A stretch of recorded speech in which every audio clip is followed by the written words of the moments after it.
Hey, good evening, everybody. This is Chris 70 along with Gail Anthony Greenberg, and this is our second open mic night for the Good Deeds Note Investing podcast. Thank you all for joining us. And like we had last week, if you didn't join us, this week we want to be interactive and have your involvement as much as possible and kind of just have it be an open forum.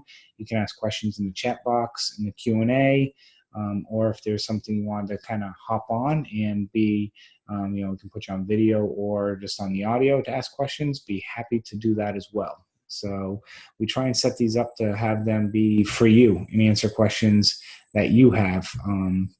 Because as you know, during the podcast, we'll talk about our story and so forth, but we want to hear from, you as other investors on things you might be struggling on.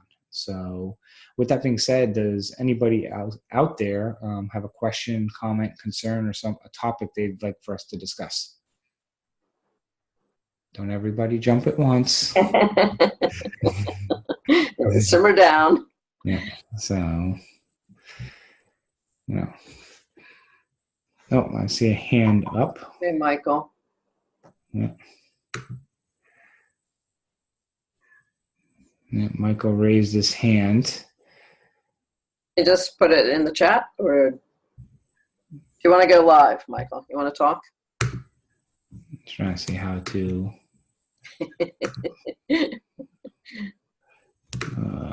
Hold on, I need to reclaim host.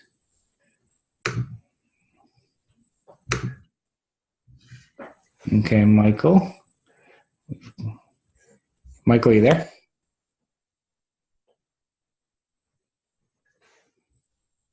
We can't hear Michael. Okay, yes in chat.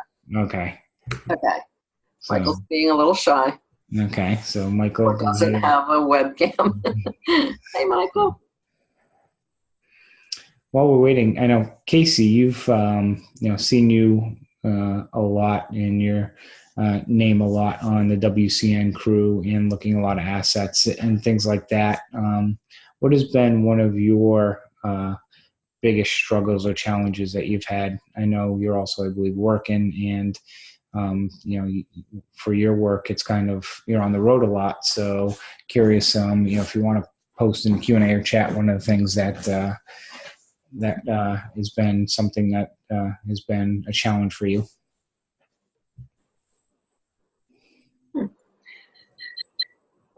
Michael has now asked about the mastermind. Sure, that's something we can talk about. Yeah, when do folks go to Austin in April for mastermind? Do you go Thursday evening, and do you leave Sunday evening? Will Scott stop at 3 on Sunday, or early enough for people to catch planes? Yeah. So typically on Thursday evening, usually people get in town on Thursday just because of travel schedules, and Scott starts early on Friday morning. So most people get there Thursday evening, hang out at the hotel, and just for people who are maybe not familiar with what we're talking about Scott Carson's mastermind that he has several times a year. So yeah, typically you get there on a Thursday evening, and then when you leave, typically, it's whatever your schedule is. Some people leave Sunday afternoon. Some people might stay an extra day in Austin on Monday. And depending on where Scott has it, he'll let you know on the hotel. Typically, Stephanie will book a block of hotel rooms in the hotel where they're having it. So basically, you just get in touch with Stephanie and say, hey, this is where, here's my credit card, or send her the form, and she takes care of all that for you. Gail, anything you want to add? Yeah, I want to say, if you're going to the mastermind, start doing a lot of social media now, or you're going to be really embarrassed when Scott asks you to score yourself on how well you're promoting your business. Mm-hmm. So one thing I'll ask Gail is, whether it's Scott's mastermind or any mastermind, what's something you should prepare for when you go into a mastermind? How do you prepare? Well, as you know, I have a strict training regimen that involves running increasing lengths of miles.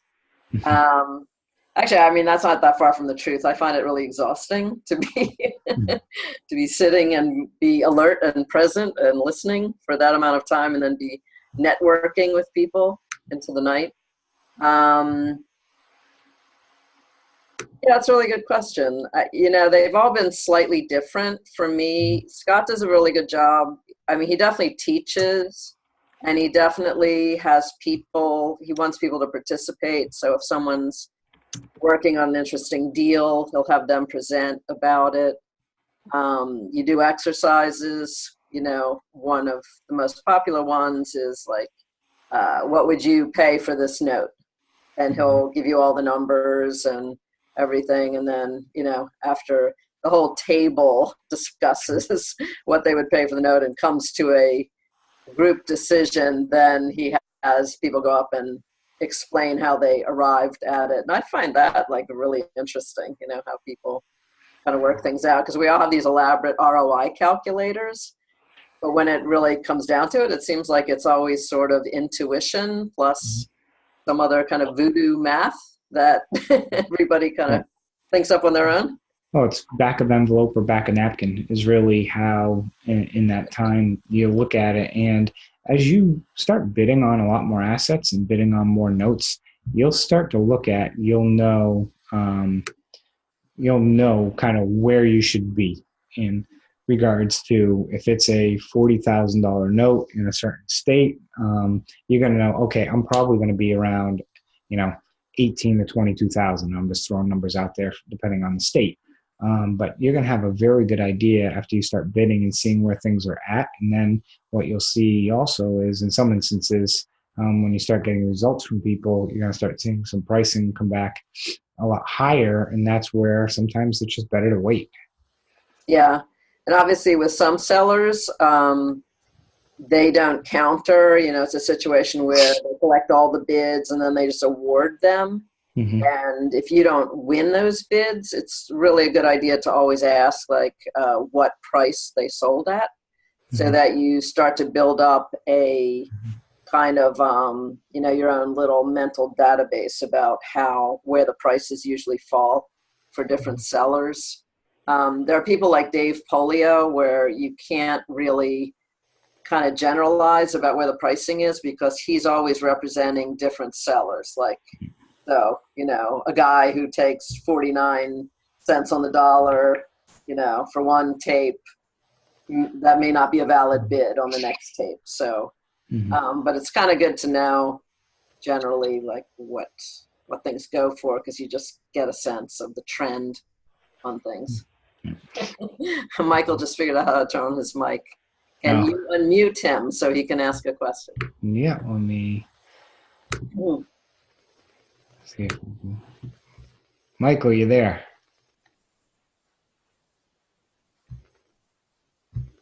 I see his little mute just flashed there. Yeah, I'm gonna click mute, unmute. While we wait for Michael, Casey Keep trying, Michael. We know you're there. Casey came back, and one of his things is finding notes to bid on, and he hasn't been hooked up with guys with larger tapes yet. It's interesting because Gail, I think for both of us, a lot of people we buy from still is that low hanging fruit. And there's another question that I'll answer when we get to banks in a second, but some of that low-hanging fruit of the contract for deeds and other notes and stuff, which I have a video on 70 investments on the YouTube channel that has 15 courses of online, as well as some sellers who are out there that you can purchase notes from. So feel free to go ahead and watch that. But is there a name for that video that they would? It was I think November 14th, DMV Note Closers Group, I believe is the date. But for most part, Gail, I mean, correct me if I'm wrong, but right now you're pretty much buying from only a few sources, correct? Yeah, I mean, the problem is there can be many sources, but you'll see things like, some sellers only have pretty like expensive properties, like over $150,000. It's just hard to, I've been seeing situations where you have to buy the whole pool, and they're not super cheap assets. So there's just a lot of, I find, situations where, you'd love to be buying from more people, but when you get right down to it, you can't. There's always going to be like a reason that you're not in the running on that one. Yep. So, and lately, I mean, a lot of tapes that I have been getting, and it just takes time just to get to know who the players are and the people, and work the networking. But a lot of pricing I've seen has just been so absurdly insane. And now what I'm starting to see is people try and sell off of total payoff versus unpaid balance, and work the percentage that way, so it ends up being about 85 cents on the UPB. But I caution people, total payoff is what they believe it is, but UPB is something that is clearly defined and delineated. Total payoff, that can fluctuate greatly, and that can also be reduced by out of bankruptcy and stuff, and even a foreclosure audit, something may come back and something may have been either past the statute of limitations or not recoverable in that state. So I always caution people on that. Yeah, so here's a question for you, Chris. Money that the seller, money that they've paid for taxes or insurance or whatever, is that part of your legal balance once the asset transfers to you? Here is a tip that everyone watching, please listen to this. Not Gail's dog barking in the background. Yeah, okay. I'm going to seal him out. Hold on. When you get a loan transferred, two things you should always do is get from the seller what the total, have them give you a total payoff right before the loan gets transferred. Ask your servicer also for a copy of the loan transfer file.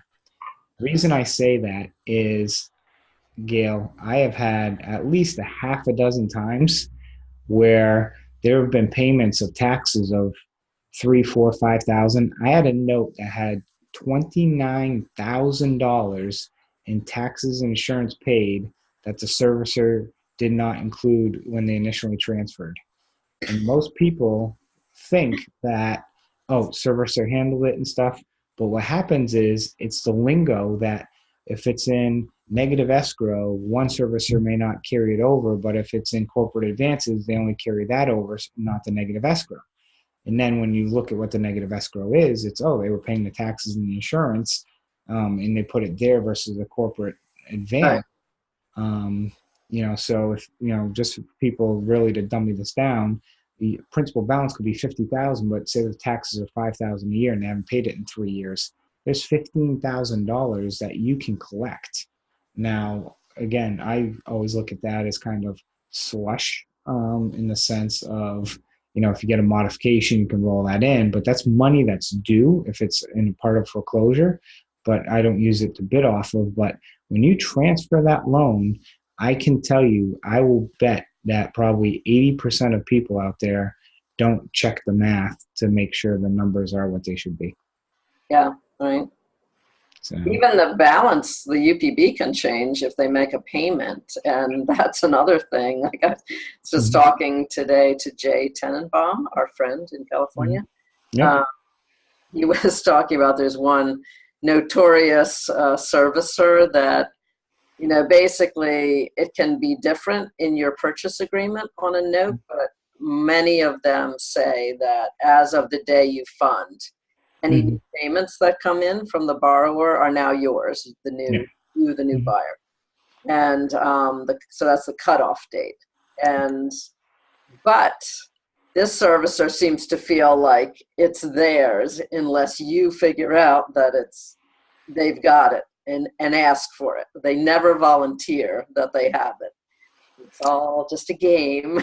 I think I know who you're talking about because I was at the point where I almost had to sue them because I don't of. know. Why are we protecting them, or should we say who they are? Let's just say that they have a lot of A's in their initials. So, One N and a lot of A's. so nah, we're not going to protect them. No. I didn't say what order they were in. It could be AAN or ANA. But so another question came through from Kent. And he says, Chris, working a full-time job, when do you schedule your phone calls to reach out to banks? Good question. Have you not been called from the car by Chris 70? So I'll be honest, reaching out to banks, it's not something I do super often. And right now, the reason why is, banks right now aren't struggling. So banks will, there's banks that have assets out there. I found one in Oklahoma that had 4 or 5 assets that they sent me the tape. And at the end of the day, it's just stuff that was too hairy of assets, but they were looking to move them. But, from what I've found, the time spent to try and find the banks right now hasn't been, worthwhile. And I have to be focused on how I spend my time. And if I'm getting tapes where I'm buying stuff from a seller who I buy periodically from, and I'm getting something once a month, and I can pick 3 to 5 assets a month off of that tape, I will, and I need to look for other sources. But at this point in time, if I do call banks, it's typically during my lunchtime, and I'll pick up the phone, maybe call 5 or 10. Typically, what I'll try and do is also just reach out to them via email, but that's tough because I work full time, and if somebody sends me an email, cold out of the blue, typically I hit delete. I don't even read it. So I'm sure banks do the same thing. So let's see. And what other questions do we have coming up right now? We'll talk about finding notes. Now, one thing I'll mention, Casey, about finding notes to bid on, I will say the note space. So there's contract for deeds and notes. I would say there's a lot more abundance of contract for deeds out there right now than notes. And for people who don't know the difference, a contract for deed is you still own the property and hold title to it, and they have a contract that they get the deed after making so many payments over a period of time. Now, if they stop, you basically, in most states, you get to take that property back and just evict them. Versus a note, you have to go through the whole foreclosure process, and typically you only get the house if it's upside down, where in a contract for deed, I've had one that was borrower owed $15,000 left on it, and they walked from the property, and I turned around, took it back, and sold it for $30,000. So I've also had some that you've taken, and then when you get inside, you wish you never had. Yes, we've got one that's on the fence right now in New Hampshire. Michael has come forth. Do banks ever originate a contract for deed, or is that only owner finance? Banks won't do a contract for deed because banks aren't in the business of owning real estate. Banks want to lend money, and they will lend it, and they're so restrictive from the government on what they can and can't do.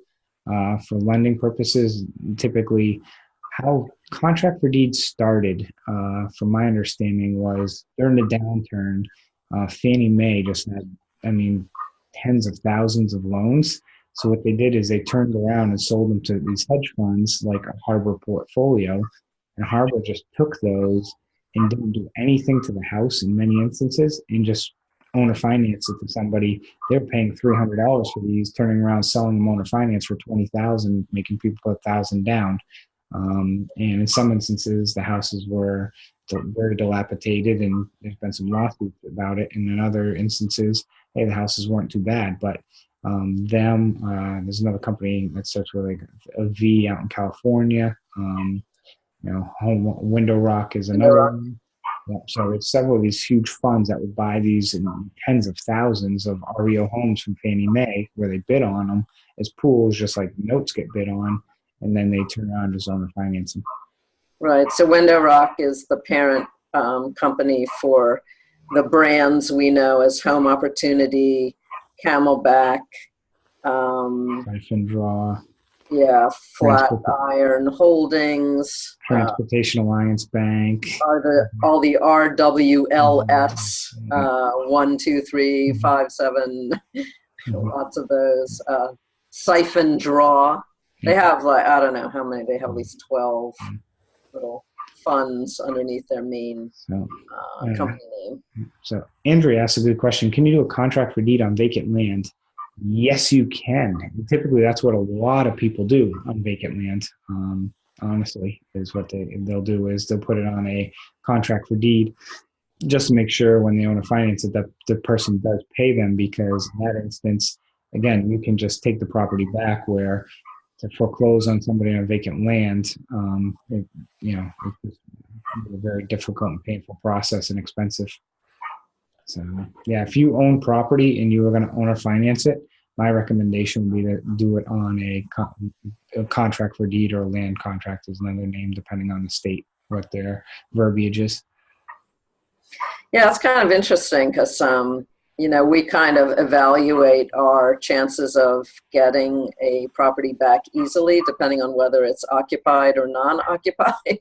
Mhm. And of course, a piece of land is not occupied, I assume. So I guess I can't really wrap my mind around the sort of the psychology of a contract for deed buyer on vacant land. Like, who are they? What are they planning to do? I think it's people who just want to say they bought land somewhere sometimes. And, because a lot of times when you see it, it's, 2,500 down and like 250 a month or something like that. And Right. well, I've seen out in, Casey country out in Colorado, Wyoming, and out in Nevada, and some of these areas where, they'll sell 40, 100, 200 acre parcels for, on eBay for like $20,000 that, they'll put all those on land contracts a lot of times and stuff, which I'd be careful buying those because typically they have title issues or the lots aren't big enough to actually do anything with, but, which is why they're on eBay. But no, you see that a lot with land. So you can see it Yeah. with hunting land too. People buy hunting land and stuff like that. Actually, I shouldn't say that because I just participated in a commissioner's sale in Indiana. My first time. I have not really done tax sales as a rule, but I don't know how it works in any other state, but in Indiana, apparently the tax sale for the delinquent taxes that are at least 18 months delinquent happened in the fall. And these are the properties that did not sell at that tax sale because the minimum bid is the amount of taxes due. And some of these places have like $30,000. One had like $48,000 taxes. And so, some of these properties aren't even worth that much. But so they have something called a commissioner's sale, which is, okay, we're no longer going to charge you the taxes, but we just want to sell these things. So for every one of these houses in central Indiana, the opening bid was $50. And as I was going through the list, it was surprising how many of them were vacant lots. And I wasn't at the sale myself, but my property manager was there, and he said there was like very active bidding on all these vacant lots. And again, I'm like, unless it's a lot adjoining your property and you want a bigger yard or something like that, like what possible reason? I mean, it's so expensive to build a house. The only thing I could think is, so John Keith, who many of us know as a broker of notes for Harbor and Window Rock, he has a container homes business that he's building up where they actually finish houses inside like in the factory. They like build out containers and finish them as, finished rooms. Shipping inside. containers. Yeah, shipping containers. And then they put them on the back of trucks, because they are the back of trucks, and they drive them to you. Mm-hmm. So that would be, a reasonable way of having a home on a piece of vacant land that you buy in a commissioner's sale for $50. Those of you who need an escape plan from your expensive homes in, say, Virginia or someplace like that. So, yeah, that's you're starting to see those in the tiny houses and stuff like that pop up and so forth a lot. But those tiny homes and some of these other things still cost 30, 40 grand in some of these locations in Indiana. You can still get a 3-bedroom, 1-bath house for, 15, 20 grand. So it's, Yeah. On a foundation. So it's, sometimes it's just, better off just going that route. But Right. Or with a basement with a pool in it or something. So, okay. Any other questions from anybody out there? So, So from John, how did you and Gail develop the note sources you now have? Any pointers or direction? So this is a little bit of, Scott Carson's secret sauce. And I would say both Chris and I took the fast track training from Scott Carson. And that is where we basically didn't just find out who we can buy for, but, we got sort of personally introduced in terms of, Scott giving us every person's email address and an instruction to tell that person that we were being trained by him so that they would feel confident that they could, accept our bids as, that we were potentially closers and not people who were just kicking the tires. So now that I put out a tape myself last week of mostly performers and sub-performers. And I have to say, there's a lot of tire kickers out there because probably 20 people asked for this tape. And only a couple got back to me about, whether they were bidding or not bidding. And a whole lot of people just didn't, totally ghosted. It's not a good feeling. So, come on, people. So, you're in or you're not in. So Gail's right. But one thing that I did initially before I took any of Scott's stuff is I used to listen to a lot of podcasts between Node MBA and Scott's podcast and some of his YouTube videos and stuff. And anytime there's a name thrown out there, essentially I write it down.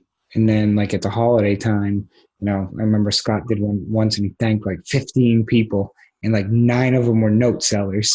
So basically, what I did, I Googled them, found out who they were, and was like, hey, I saw, you work with Scott Carson, and I've taken his workshop and stuff. I just wanted to reach out and stuff, and so forth, and that's kind of how you started building some of those relationships. I mean, I think most people start out.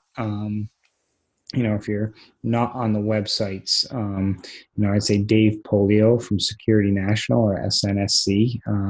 They're a servicer out of Louisiana. They have a trade desk. Dave is up in Vermont or New Hampshire. They put out stuff probably, once a month or, periodically. So he's somebody definitely to build a relationship with. And then, like you said, John Keith, who does a lot of contract for deeds, is somebody as well. So I think starting out, those are probably the 2 primary sources that people look at. Besides, I mean, you can go on Watermark Exchange, PaperStack, which is new, FCI Exchange. Again, a lot of those sites I've seen. FCI Exchange is gone now. Yeah, it's called Exchange Loans. But you'll go on there, and a lot of stuff that's on there, from what I found, is people just putting on there, seeing if somebody will bite, because it's a lot of times overpriced in my mind. I mean, $50,000 unpaid balance non-performing loan for $45,000 isn't really, in my mind, a great deal. Right. So some of those sites like PaperStack, Loan MLS. Yep. Sorry, I was thinking MBA. Loan MLS and Loan Exchange Loans, is that it? Loan Exchange? It's one of Exchange Loans is the new FCI, yeah. Yeah, so those, I think, are all places where individual sellers put up notes that they're selling. Mm-hmm. So when you get a non-performer to reperform and you're ready to sell it, those are places you can go to do it. I know that Nate Turner raves about Loan MLS as a place where he sells his reperforming CFDs. Mm-hmm. I've only actually posted one on there so far, and it was kind of the yield was rather low and the price was rather high. So we were not mobbed with people who were interested, but I'm ready to give it another try. So, yeah, I just want to say also too, like, it's one thing to meet these people and reach out to them. But you have to be really careful to kind of really kind of guard and nurture your relationships with these folks. And obviously the biggest no-nos are to, not do something you said you'll do. Like if you've done your due diligence, you've said you'll close on a loan, you need to close. Even if you get cold feet, you just have to do it anyway, because nothing will destroy a relationship faster than.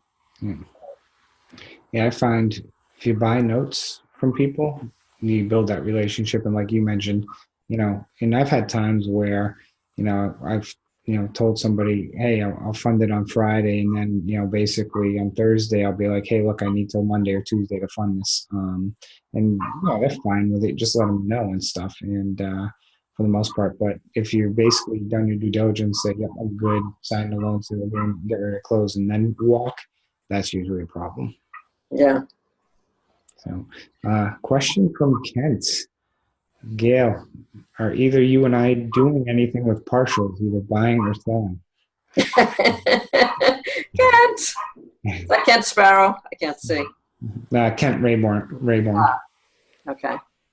Are we doing anything with partials? Was that the question? Yes. Do you buy or sell partials? I've been actually trying to sell partials, and then, had it's like challenging. Okay. So if you've seen Eddie Speed do a presentation about selling partials, he has like a giant audience that he has trained to be really excited about buying partials at a 6% yield from him. So it all sounds like super easy and super exciting.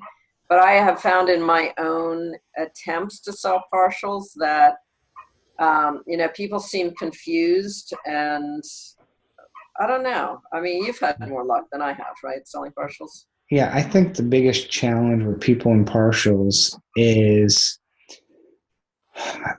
the way they calculating a return, because when you're buying a partial, you're buying a string of payments, which includes principal and interest. So it's like, the simplest thing is take your car. If you buy a car for $20,000, which is almost impossible nowadays, but say it was at, 5% interest, I'm just throwing a number out there. The first year it might be $1,000 in interest, but the second year is only $700 because you paid that principal down. And where I find people with partials, they'll look at it and say, hey, look, I'm only getting over, look at it from thinking, hey, you're paying 10% on this partial, but I'm only getting a 4.8% return. And I'm like, no, you're getting 10% on your money, but you're getting your principal shrinking amount of money. Yeah, the money you have invested is shrinking. So it's not like an interest only loan where, say, you put $20,000 in interest only at 12%. So the 2,000 a year, whatever, and it's just that whatever that number is, constantly same number every month. You're getting the same payment every month, but it's principal and interest that's combined. So you get your money out of the deal faster, so you can turn around and reinvest it in other things. And that's where I think people have the biggest struggle, because they'll look at it and say, okay, I had somebody that was looking at a partial, it was a $30,000 buy on the partial, and after call it 7 years or whatever, their interest was only like $20,000, and they're like, well, that's 60% divided by 7, that's only 8 something on a return or whatever number is. And I'm like, yeah, but you're getting your principal back, so that it's whatever your principal balance is, you're getting that percentage on that principal. And that's where I think people get confused. Yeah, it definitely pays to work with people who understand a financial calculator and know how to use one and are already kind of prepared to understand how that works. In my case, I had a very interested buyer where it all unraveled because I wasn't planning to transfer ownership of the note to him during the partial period. So it was a 3-year partial. First of all, it was a note, not a contract for deed. So he wanted me to deed the property to him, and I explained that I don't own the deed to the property. I have an assignment of mortgage because it's not a CFD. So that was the first hurdle. And then, the way you and I, Chris, decided to offer partials is that we are contractually keeping ownership of the asset in order to take care of, the fees, pay for the insurance if necessary, like really handle anything that happens. Ensure that the investor would get their full payment every month, and we would absorb any losses that would happen along the way. And we also, in our partial sales agreement, basically, pretty much promise that if the borrower stops paying, that we will continue making the payments. So we feel like, oh, this is a very solid investment for somebody. But, people feel very, I don't know, like it was like a big decision for them. Yeah, and I've had a few people, and I think once I explain it to them, they're more comfortable with it. And people got to remember, too, in most instances, the level of risk on partial is extremely low because you're buying, in the way our agreement's written, if you're buying a $10,000 partial on a $50,000 note and the property's worth $80,000, I mean, you've got 88% protection really in there, because that if they stop paying and you were to foreclose, that first $10,000 goes to you. So if we only collected $20,000, I'm out the other, and you're in the first position. So another way some people I know look at it is it's almost like hypothecating the note, whereas it's almost like lending as a loan against the collateral. Collateral, and you're paying that person back the principal and interest. Right.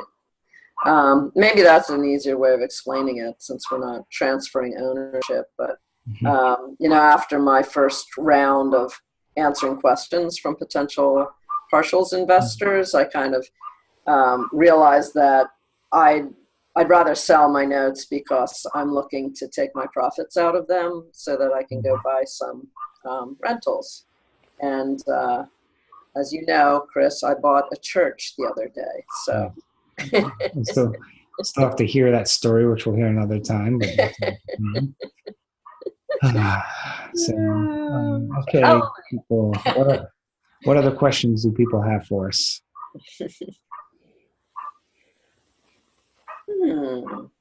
That dog can bark.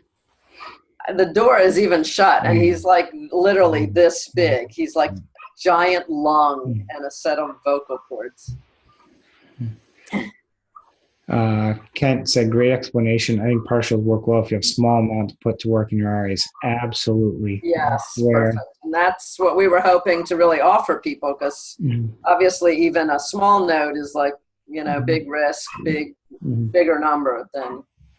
Yeah, I just, and I think the person might actually be on here, basically just did a partial with an individual who had, I think it was like $5,000 or $6,000 in their IRA that was just sitting around, and I'm like, hey, I got this partial that I can, start getting your payments for over this period of time, so you can just build it up and stuff. Because otherwise, I mean, right now, do you want to invest it in the markets?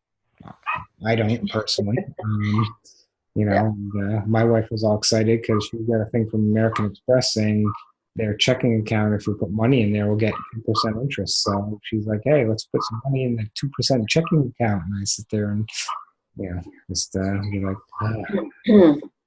Yeah, and as note investors, if you're starting out with non-performing notes and you get a bunch performing, and eventually you have, a sizable portfolio of performing or reperforming notes, really anyone who comes to you with any amount of money, if you're willing, if someone comes to you and says, I have $5,000, do you have anything? You can literally just take out your calculator and figure out, at the yield that you're willing to sell at, how many payments can you give them for their money?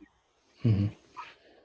And I had somebody ask, they're like, well, if the notes start selling, how do I know you get your payments and this and that? And I made the comment too back to them. I said, well, it's on this note that I have that, most of the ones I do are notes for the most part that I own individually with no JVs that I sell partials on. And, my comment back to them is, what do you think I'm doing with that money you're giving me? I'm also reinvesting it as well. So I said, if, for example, if this one were to stop paying, that money is implemented somewhere else, which is most likely probably I put it in a performing note or something that's cash flowing. So it's giving me an alternative source also that I could funnel, basically the profits from that into to pay the loan. But for the most part, it's like anything. I'm not going to over leverage anything. I make sure it's a safe performing note to do a partial on. Okay.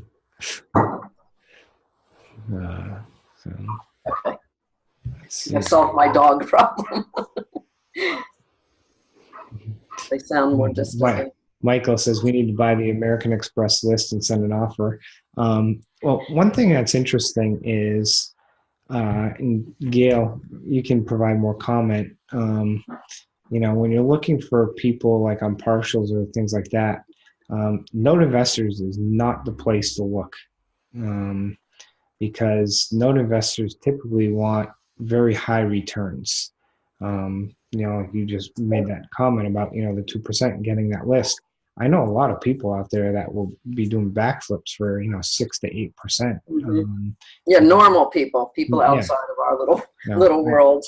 I had somebody ask me the other day on a part, they were looking for a partial loan that was trying to get 14% after paying their IRA fees. And I basically kind of chuckled to the person and said, if I could find that, I'd keep it myself. I'm like, if you can get double digits on partials, you're doing very well because of the equity protection position you're in. And, like you mentioned, Eddie Speed, offers them at, 6%, which, the ones I've offered a little higher than that and stuff. But, you're not going to see on partials 15% or, crazy returns like that. Yeah, really. So Ryan asks, would you like to talk about the difference between you and rate of return? I don't. Probably yield. Yield. Maybe. Okay. Return. So it's difficult to explain it, but the best way, so rate of return is you invested 10,000, you got 20 at the end of the day, you made 100%. That's your rate of return. Your yield is if you started with, and yield is a much more complex formula, and that's why it's a formula that has in Excel. It's not something you can typically just hand calculate out, because the true way to calculate yield is you started with 10,000, you ended with 20,000, and it's what was your interest rate that you obtained during that period of time to get to that number. So the three things you need to calculate yield are your start, your finish, and the dates of cash flows. So that's the proper way to calculate yield. Yield is essentially the interest rate you're paying yourself, and rate of return is more of a simpler calculation. And I'll be happy to talk more offline about them. But the thing with yield also is it assumes the money you're collecting, you're also reinvesting it at that rate, which can be a fallacy as well.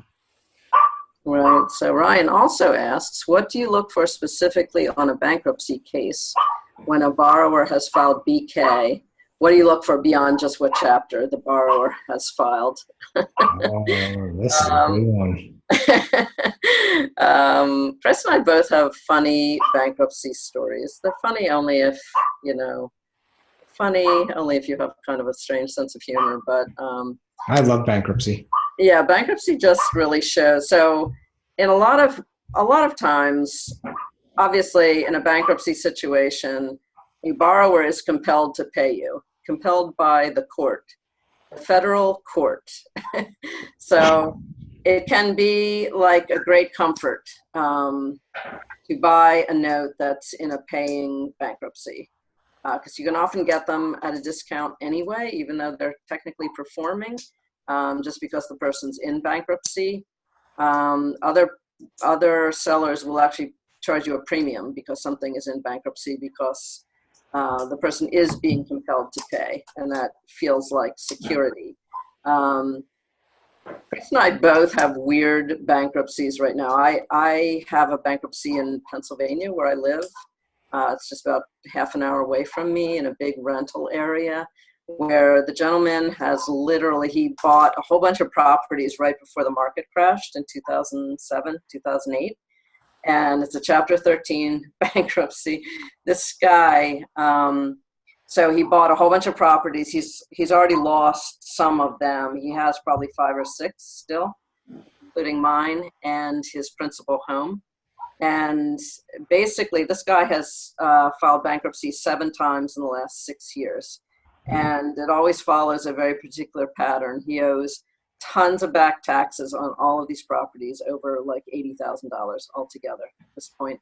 And he always files bankruptcy right before the big tax sale in September. So that's what just happened in September. And now, because he wasn't serious about it, he isn't really trying to reorganize his finances and have a real plan. The bankruptcy was just dismissed today because he did not file a plan and he didn't show up for the meeting with the creditors and everything. So, I mean, I would love to say there's a lot of like key indicators when you're looking at a bankruptcy that will tell you whether it's a good idea to buy it or not. But I have to say, Chris, like, I don't feel like that's true. I don't want to give you the wrong idea. There's a few things I look at. I look at the actual plan. So pacer.gov is the website where you need an account to log in. You can review all this information because bankruptcy is public record. I will look at the plan. There's a history there where you can kind of see everything that's been going on. The other thing, the docket report. The docket report. The other thing I'll look at is sometimes they have to verify employment, so you'll be able to see information regarding how much money they make, which is typically also on the plan. Yeah, you can also see their total debt that's included in the bankruptcy to see. And the last thing I look at is the proof of claim from the company who I'm buying the note from. So just to kind of get make sure they filed one, you mean? To make sure they file one, but also see what the arrearages are and what the payment is. Because a lot of times they may have a principal and interest payment, and it may or may not include the arrearages on the tape that you have. So that's a little, I'll say, nugget. Okay, so that's all really reasonable and it's like good sense things to look at. Now tell them about the one you have going on right now with the payments, the payment plan that has been approved by the judge. Wishful thinking. Yeah, the payment plan where the arrearages are, I think they're like 80,000, and the payment plan is $500 a month for like 24 months, and then like $3,000 a month for the 36 months after that. And yeah, so what is the gentleman's income? Like $1,500 a month. So somehow this plan was approved by an actual judge. Mm-hmm. You know, and honestly, my attorney at the time said, "Stop fighting it." He's like, don't deny the plan or fight the plan. He's like, just let it go. And if the person makes the payments, that's great for you, which I'm happy for. If the guy can make these payments, if he stops making them, then I can finally get the the motion for relief. But I was spending $1,500 a month, filing paperwork and fighting the foreclosure, or I'm sorry, fighting the plan and some of the things. But But yeah, I mean, like I said, I like BKs, and again, that's typically to answer that question. What I look at is you go in there, and I typically like to look at the plan itself, any amendments to the plan, and the proof of claim, which was filed. Right. So with mine, I'm about to celebrate my second anniversary of owning this note, and I've been trying to foreclose on this guy most of that time. On the other hand, I have with a JV a bankruptcy in Mississippi where the gentleman has been paying like clockwork, and it's been awesome. When he stopped, I just called up the trustee, which you can do in smaller venues. Like I've never gotten the Philadelphia trustee on the phone. Like it's a massive office, but in this smaller area in Mississippi, the guy, answered me right away. And, when he missed a payment or two, the guy knew exactly. He was like, oh yeah, this happened. And now he's going to get back on track. So they can be quite awesome, or they can. I've got 4 of them, I think, right now, and the other 3 are doing great. So no complaints. Okay. Yep. Any other questions, people out there? Okay, this one's for me, Chris, so you can just take a little break. Okay. You stated you have notes in your IRA. Chris does too. Did you put them there once you got them reperforming? No, I did not. I think this is kind of a common question about whether you can buy non-performing notes in your IRA. So first of all, my IRA, I have 2. I have a Roth IRA that I have converted over from the IRA money I started saving when I was first working as a little tyke. And I also have an inherited IRA from my dad, which is a traditional IRA and not a Roth. And both of them are set up as LLCs. So they are checkbook IRAs, which I know everyone is told to be very fearful of. And on Good Deeds Note Investing podcast, we're going to have the attorney who set them up. He's also a CPA, so he's a big New York attorney / CPA who lives in Florida and has a company that does nothing but set these up, basically. And they also have a trust company to be the custodian of the money. So with that setup, it's like once you have a checkbook IRA set up, it's basically you have an LLC that is your IRA, you have a bank account, and you can just wire money in and out of it to buy deals.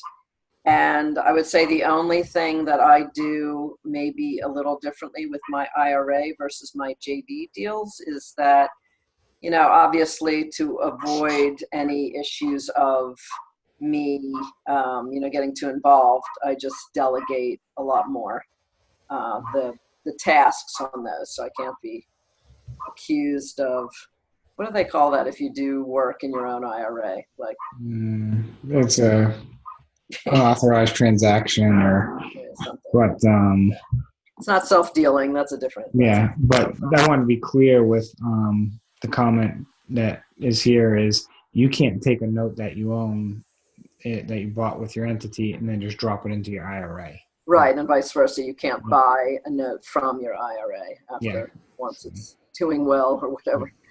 I'm actually about to take something out of my Roth IRA, but I guess I could possibly owe some tax on it because I haven't had the IRA long enough.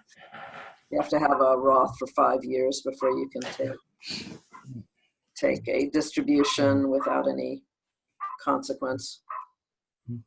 But I wouldn't be paying tax on it. I guess I'd be paying, I don't know. There's something you have to pay.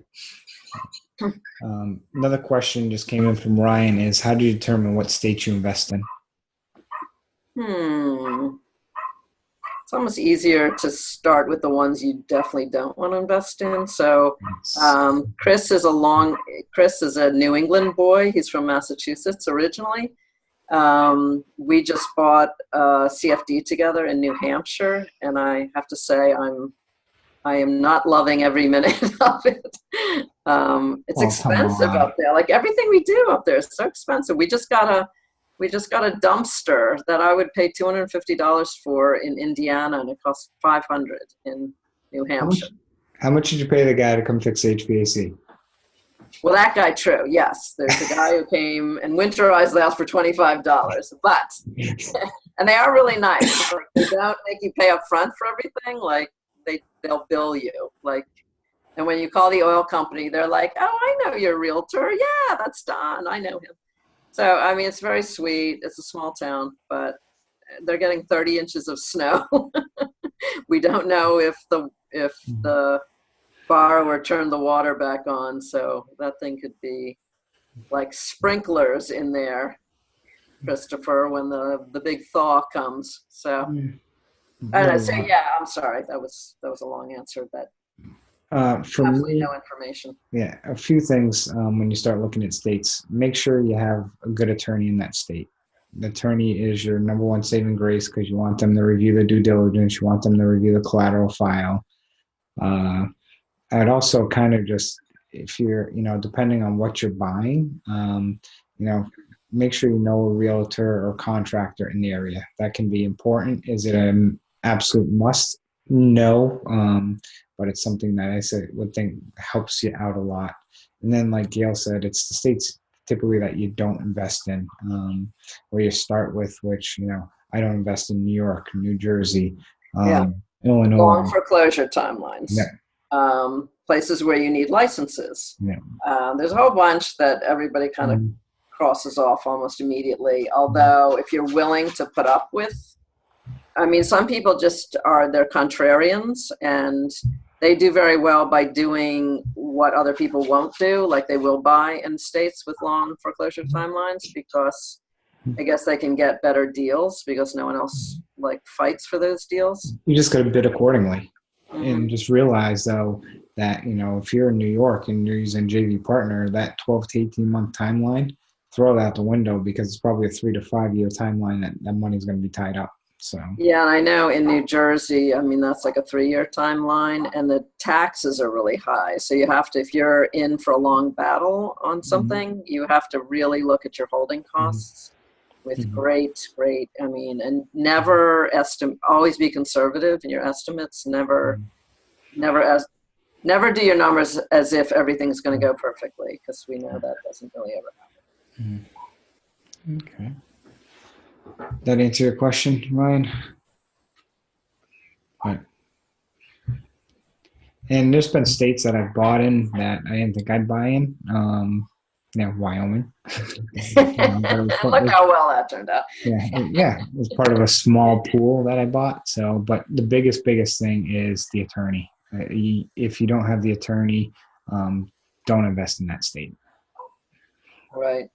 And actually, we just made a connection with someone who's been an attorney and in this world probably longer than anyone I know. He's been involved in notes since the 90s. That predates everyone that I have known before. And he's an attorney, and he prides himself on connecting people with great attorneys. So if you are looking for an attorney in a particular state, send an email to Chris or me, and we will share those names with you. Okay. We're pretty much hitting up on our hour time slot here. Does anyone have any last minute questions? If not, we'll wrap it up. Yes, anyone have a deal that's causing you a problem? What you're worried about? Okay, all is well in Note World. Yeah, well, I'll let you do the conclusion since I did the intro. Well, I guess that wraps it up for us. I didn't really have a conclusion in mind, Chris, but thank you all for attending. It's been great spending this time with you.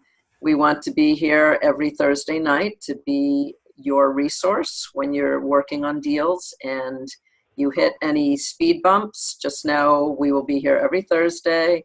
We can just help you on an ongoing basis. So please don't be afraid to buy notes. Please don't be afraid to ask us if you have questions, even in between Thursdays. Mhm. Oh, okay. So someone's waiting to hear from you about your attorney. So Yep. Yeah, I'll reach out to them. And yeah, and like I said, during the week, if there's something you want us to talk about on the show, let us know. And like I said, we can bring you on, or we can keep it private, not say your name, whatever whatever you want. So we'll keep it open, and we're just trying to be, like we said, an open mic here where we can just have conversations that have things on people's mind. Because I know it's tough out there sometimes to get your questions answered in a large form.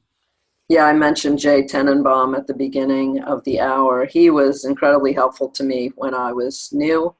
And I mean, just I would ask him the dumbest things now, looking back on it. But, it's not dumb. It's just you have to start.